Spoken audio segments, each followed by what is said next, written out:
forced to kill him in self-defense. Her ever-changing stories, beauty, and highly charged sexual relationship with Alexander captivated America as her trial played out. Today, Jodi Arias is serving out a life sentence for her actions, but she's still making news. How Jodi Arias met Travis Alexander. Born on July 9th, 1980, in Salinas, California, Jodi Arias later claimed that she'd had an abusive childhood. Her mother, Sandra, however, insisted that her early life had been perfectly normal.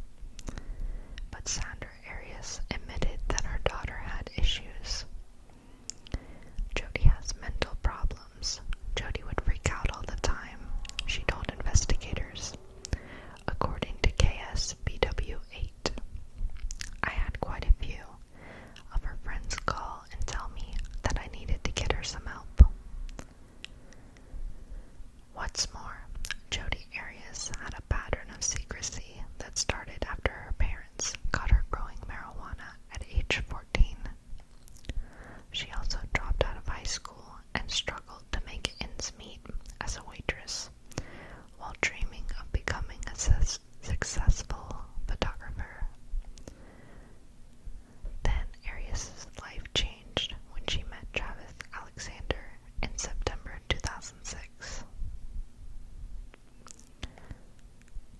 The pair met at a work convention in Las Vegas. Alexander was there as part of his job with prepaid legal services. Arias was looking for networking opportunities. Sparks flew when they crossed paths. She's beautiful, she's friendly, has long blonde hair, cute figure. She was very sweet.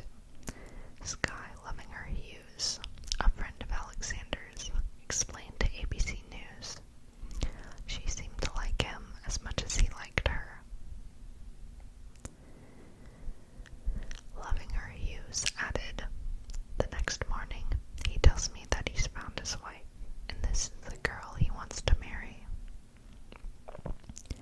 Indeed, it truly seemed like love at first sight, but things between Jodi Arias and Travis Alexander would soon take a dark turn. At first, everything between Jodi Arias and Travis Alexander seemed perfect. Though they lived in different states, Arias in California and Alexander in Arizona, they stayed in regular contact, and Arias often visited Alexander at his Mesa home. Arias even converted to Mormonism for Alexander. Beneath the surface, however, things started to fray. Alexander, a devout Mormon, felt guilty about having premarital sex with Arias, according to E! Online. He sometimes took his guilt out on her and called her a SLUT, in quotes.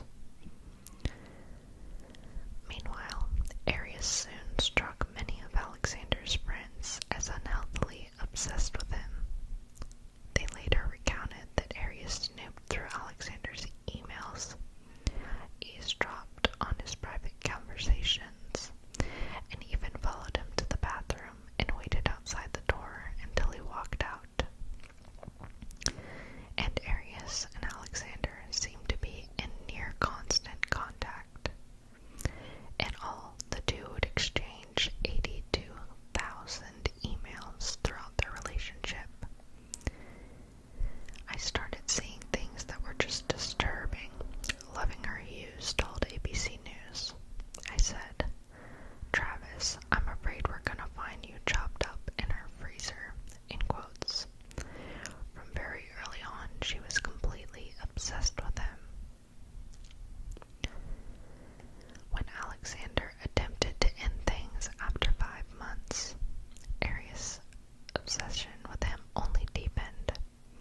Arias' murder and told her he wanted to tie her up to a tree and have sex with her.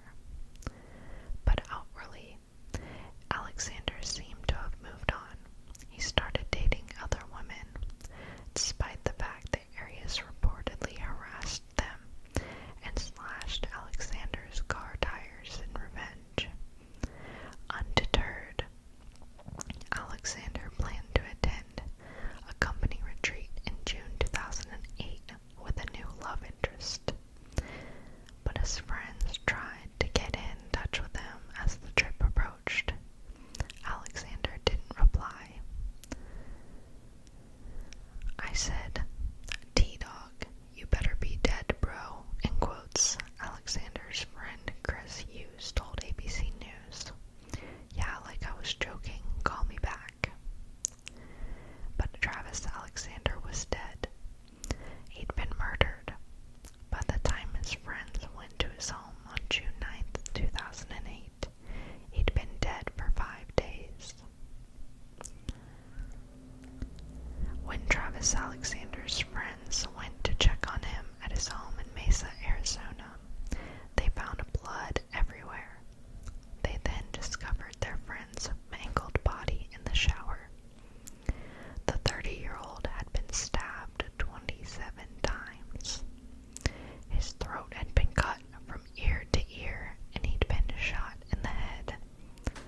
His friends called the police, and before long, suspicion fell on Jodi Arias, then age 27.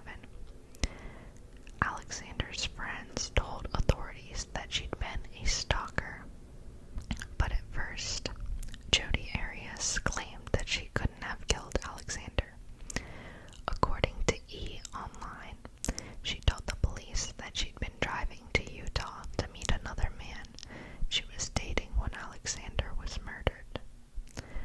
I know that I talked to him early Monday morning, Arias told detectives, claiming she hadn't seen her ex-boyfriend since April. He was kinda guilting me because I wasn't going to Arizona. I was going to Utah. Soon, however, investigators found irrefutable proof that Jodi Arias had been with Travis Alexander on the exact day that he died. A camera recovered from the washing machine at Alexander's home contained graphic photos of Alexander and Arias from June 4th, 2008, the day that Travis Alexander had been murdered. Shockingly, there was also a photo of his mutilated body after he died. What's more, police recovered